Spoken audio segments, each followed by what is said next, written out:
మీ బలహీనతని భగవంతుడి దగ్గర చెప్పడం. అందుకే మీరు ఎప్పుడైనా శరణాగతి చదవండి. రుక్మిణీదేవి శరణాగతి తన బలహీనత చెప్తుంది. గజేంద్ర మోక్షణం శరణాగతి తన బలహీనత చెప్తాడు.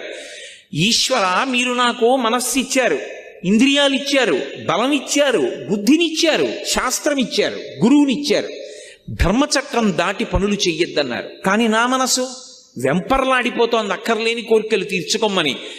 ఈశ్వర, నన్ను నేను నిగ్రహించుకోలేకపోతున్నాను, నా మనసును నేను వశం చేసుకోలేకపోతున్నాను, నేను దానికి లొంగిపోతున్నాను, తప్పులు చేస్తున్నాను, మీరే నన్ను ధర్మంలో నిలబడేటట్టు చెయ్యండి, ఇక నన్ను నేను నిగ్రహించుకోలేకపోతున్నాను అని ఉన్న మాట ఉన్నట్టు ఈశ్వరుడి దగ్గర చెప్పాలి. అంతేకాని ఆయన దగ్గరికి వెళ్ళి మహానటుడిలా పరమ ఉత్తముళ్ళ నిలబడకూడదు. తప్పు చేస్తే ఈశ్వరా, నిన్న తప్పు జరిగింది, ఈ తప్పు చేశాను, వేరొకసారి నా జీవితంలో ఇటువంటి తప్పు జరగకుండా నేను ఉద్రేకం